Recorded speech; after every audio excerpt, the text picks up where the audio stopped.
Hello everyone, कैसे हैं आप। आई होप कि आप अच्छे हैं, स्वस्थ हैं और लगातार मेरे वीडियो के साथ बने हुए हैं। दोस्तों, आज के दौर में पैसे कमाना जितना मुश्किल है, पैसे बचाना भी उतना ही मुश्किल होता है। तो आज की वीडियो में मैं बताने वाली हूँ कि आप किस तरह से छोटी छोटी बातों का ध्यान रखकर पैसों की बचत कर सकते हैं। तो चलिए वीडियो को आगे बढ़ाते हैं। और हाँ, वीडियो को आगे बढ़ाने से पहले आप सभी से एक विनम्र निवेदन है कि अगर आप मेरे चैनल पर पहली बार आए हैं तो इस चैनल को ज़रूर सब्सक्राइब कीजिए, और अगर वीडियो पसंद आए तो एक लाइक ज़रूर करें और अपने फ्रेंड्स के साथ शेयर भी करें, ताकि सारी बातें कि मैं क्या इस वीडियो में लेकर आई हूँ आपके लिए, वो सब भी आपके फ्रेंड्स को भी पता चल सके। तो चलिए वीडियो को आगे बढ़ाते हैं और देर बिल्कुल नहीं करते हैं। दोस्तों, आज की वीडियो में मैं आपको यही बताऊंगी जो आप सब कुछ जानते हैं, पहले से ही जानते हैं, मैं सिर्फ वही आपको बताने वाली हूँ। और आप सोच रहे होंगे अब ये इसमें क्या खास है।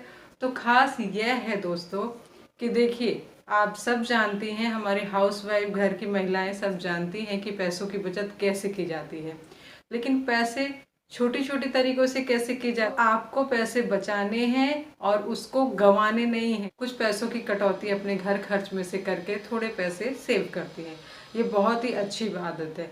लेकिन आप अगर पति के पॉकेट से पैसे चुरा कर आप इस तरह से सेव करेंगे तो उसका कोई मतलब नहीं है। पहली बात तो आपके घर में कलेश होगा, और दूसरी बात आपके पति की बेइज्जती भी हो सकती है, क्योंकि हो सकता है वो सोचते हो कि मेरे वॉलेट में तो इतने पैसे हैं, और वो बाहर जाते हैं किसी काम से, कुछ काम खर्च करने के लिए पॉकेट निकालते हैं तो उसमें कुछ मिलता ही नहीं है, या बहुत कम, जितना उन्होंने रखा है उससे बहुत कम मिलता है, क्योंकि आपने बिना बताए ले लिया। तो इस तरह से आपको नहीं करना है। इससे क्या है, लक्ष्मी बचेगी तो सही, लेकिन कलेश आपके घर में बराबर होता रहेगा। तो इसलिए अगर आप निकालती भी हैं तो उन्हें नॉलेज में ज़रूर डालें कि मैंने आपके पर्स से, आपके वॉलेट से इतने पैसे निकाले हैं, ताकि वो उस बात का ध्यान रखें और इस हिसाब से ही अपने पैसों को खर्च करें। और जहाँ पर ज़रूरत पड़े वो और पैसे मैनेज कर लें या एटीएम से निकाल लें। तो इसलिए ये ध्यान रखिए। सबसे पहले बात तो आपको बचत करनी है, लेकिन इस तरह से बचत बिल्कुल भी नहीं करनी है। मेरी साथियों मित्रों को ये बताना चाहूँगी मैं कि जैसे कि अगर आप सब्जी खरीदती हैं, आप अपने घर के बाहर से आता है बेचने के लिए, तो वो क्या है ना, दुगना दाम लेता है, क्योंकि वो आपके घर तक पहुँचा रहा है, तो बेचारा वो पैसे तो लेगा ही। तो इसलिए आप देखिए कि सब्जी मंडी अगर पास में ही है, वॉकिंग डिस्टेंस पे है, तो आप पैदल जा सकती हैं अपने फ्रेंड्स के साथ, या घूमते हुए। क्या आपका घूमना वॉकिंग भी हो जाएगी और आपकी सब्जी भी आ जाएगी। दो फायदे होने वाले हैं यहाँ आपके। पहली बात तो आपकी सब्जी सस्ती मिलेगी, और दूसरी बात आपको फ्रेश और अच्छी सब्जी मिलेगी जो कि सेहतमंद रहेगी। आप लोग खाएंगे, आपका परिवार खाएगा, तो सब लोग सेहतमंद रहेंगे। और दोस्तों, आजकल की महिलाएं बहुत स्मार्ट होती हैं, वो घर में भी काम करती हैं, बाहर भी काम करती हैं। तो इस तरह से आप ये ना सोचें कि आप हाउस वाइफ है तो आप कुछ करते ही नहीं हैं। आप छोटी छोटी बातों का ध्यान रखकर अपने घर को मैनेज कर आप अच्छा खासा पैसा बचा सकती हैं। आप छोटी छोटी बातों का ध्यान रख सकती हैं, क्योंकि देखिए, हम जिसे छोटा समझते हैं ना, वो बूंद बूंद से ही घड़ा भरता है। तो छोटा समझते हैं तो वो ही एक दिन काम आ जाता है, क्योंकि इमरजेंसी में हमें वो छोटे अमाउंट की भी ज़रूरत होती है, तो वो भी कई बार नहीं होता लोगों के पास। तो वो छोटी छोटी अमाउंट जो हमने रखे हैं एक दिन बड़ा अमाउंट बन जाता है। तो चलिए वीडियो पर आते हैं और आपको बताते हैं कि अगली किस चीज़ का हमें ध्यान रखना है। दोस्तों, कई बार क्या होता है कि अभी जैसे कि समर आ चुका है और गर्मी बहुत ज़्यादा हो गई है। अब हमारा थोड़ा सा बिजली का बिल बढ़ेगा, क्योंकि हमारे एसी, कूलर, फ्रिज ये सब चलने लगेंगे। लेकिन वहीं आप थोड़ा सा ध्यान रखकर ना कुछ पैसे की बचत कर सकती हैं। वो कैसे, मैं आपको बताऊंगी ना। वो इस तरह से कि आप जहाँ से निकले, जिस रूम से निकले, वहाँ के फैन स्विचेस सारे बंद कीजिए। ध्यान रखिए कि सिर्फ आप ही नहीं, ये पूरे परिवार को आप बताइए कि इस तरह से आपको हैबिट डालनी है। और जहाँ से भी उठते हैं एक, और कोशिश कीजिए कि ज़्यादा से ज़्यादा एक ही रूम में सब लोग रहें, और वहीं पर एक जगह का फैन, कूलर, एसी जो भी चलना हो एक ही जगह का चले, क्योंकि जितने कमरे हैं वहाँ के फैन, एसी सब चलेगा तो उतना ही बिल आएगा।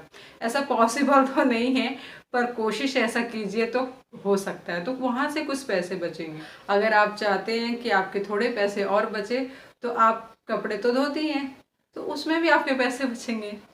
अब आप सोचेंगे कपड़े धोने में पैसे कहाँ बचेंगे, तो वो इस तरह से बचेंगे कि अगर आप मशीन से कपड़े धोती हैं तो आप सुखाने के लिए उन्हें धूप में डालिए।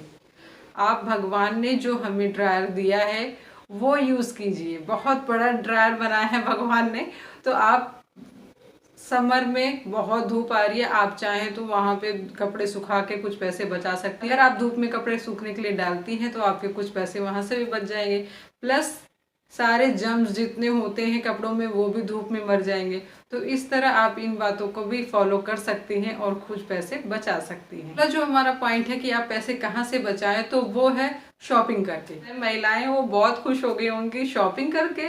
शॉपिंग करके पैसे कहाँ बचते हैं, शॉपिंग करने से तो पैसे खर्च होते हैं। तो मैं बताती हूँ ना, मैं किस लिए हूँ, आपको बताने के लिए ही हूँ मैं कि शॉपिंग से पैसे कैसे बचा सकते हैं। तो आप ध्यान रखिए कि ऑफर क्या चल रहा है, क्या ऑफर आ रहा है, कहाँ से आप शॉपिंग करेंगी तो सस्ते में आपको मिलेगा। कई शॉप्स में भी जो होती हैं वहाँ पे भी जाकर आप देखेंगी लोकल मार्केट में, तो वहाँ पे भी कई डील आपको सस्ते में मिल जाएगी। क्योंकि कई चीज़ें ऑनलाइन महंगी मिलती है तो ऑफलाइन सस्ती मिलती है, और कई चीज़ें ऑफलाइन महंगी मिलती है तो ऑनलाइन सस्ती मिलती है। तो आप विंडो शॉपिंग कर सकती हैं, आप ऑफर्स पे ध्यान दें, चाहें तो वहाँ से भी शॉपिंग करके अपने घर की चीज़ों को लेकर, अपनी चीज़ें जो ज़रूरी है, जो खरीदना है आपको, वो तो आपको खरीदना ही है, तो इसलिए शॉपिंग कीजिए, लेकिन ऑफर्स पे ध्यान दीजिए। जब भी ऑफर आता है आप उस टाइम अपनी खरीदारी कर लीजिए, जिससे कि आपके पैसे बचेंगे। कुछ पैसे तो देखो ज़रूर बचते हैं, क्योंकि आप जगह जगह सर्च करेंगे तो आपको पता चलेगा कि कौन सी चीज़ कहाँ पर सस्ती मिल रही है, तो आप वहीं से बाय कीजिए। मैं एक और बात बताती हूँ जहाँ से आप अपने पति के पैसे बचा सकती हैं, अपने घर के लिए कुछ पैसे सेव कर सकती हैं। तो मैं आपको बताती हूँ, क्योंकि आप एक हाउस वाइफ है तो आप ये मत सोचिए कि मैं कुछ नहीं करती हूँ। आपकी ड्यूटी तो 24 घंटे की है, लेकिन आप चाहती हैं कुछ अर्निंग करना और अपने पति के पैसे बचाना, तो आप एक साथ दो काम कर सकती हैं। दोनों काम आपका एक साथ ही हो जाएगा। वो इस तरह से कि अगर आप पढ़ी लिखी हुई हैं और आपको आपका इंटरेस्ट पढ़ाने में है, जरा भी है, तो अगर आपको 2 घंटे 3 घंटे भी फ्री मिलता है और आप उसे यूज़ करना चाहती हैं और कुछ पैसे भी कमाना चाहती हैं, तो आप छोटे छोटे बच्चों को ट्यूशन पढ़ाइए। अपने घर में ही बुलाकर बच्चों को ट्यूशन पढ़ाइए, जिससे कि आपकी कुछ अर्निंग भी होगी और उसके साथ साथ आप अपने बच्चों को भी पढ़ाएंगे तो आपके वो पैसे भी बचेंगे। तो आप एक तीर से दो निशाना कर सकती हैं, इसे समझ सकती हैं कि एक तो आप ट्यूशन पढ़ाएंगे तो आपकी अर्निंग होगी, आपको अच्छे खासे, और आजकल तो सभी लोग अच्छे खासे ट्यूशन के पैसे देते हैं, क्योंकि ये ना एक तरह से रूल बन गया है कि हाँ मुझे भी अपने बच्चे, मैंने तो देखा है छोटे छोटे बच्चों को लोग ट्यूशन भेजते हैं। लेकिन क्या होता है ना, कई परिवारों में समय नहीं होता है, हस्बैंड वाइफ दोनों कमाने के लिए ऑफिस जाते हैं या बाहर काम करने के लिए जाते हैं, तो उन्हें अपने बच्चों को ट्यूशन के लिए भेजना ही पड़ता है। तो इसलिए आप ट्यूशन पढ़ाकर अर्निंग भी कर सकती हैं, प्लस साथ में अपने बच्चों को भी बैठाइए, अपने बच्चों को भी पढ़ाइए, तो उससे भी आपके पैसे बचेंगे। तो इस तरह से ये छोटी छोटी चीज़ें हैं जो हम ध्यान नहीं देते हैं, पर ऐसे चीज़ों से हम बहुत सारे पैसे बचा सकते हैं। तो दोस्तों, उम्मीद है आपको मेरा ये वीडियो पसंद आया होगा, और कौन सा तरीका सबसे ज़्यादा बेस्ट लगा आपको कमेंट करके ज़रूर बताइएगा। और अगर वीडियो पसंद आई हो तो वीडियो को लाइक ज़रूर करें, चैनल पर पहली बार आए हैं तो सब्सक्राइब करना बिल्कुल भी ना भूलें, और अपने फ्रेंड्स के साथ शेयर ज़रूर करें। मिलते हैं ऐसे किसी नेक्स्ट वीडियो में, तब तक के लिए नमस्कार।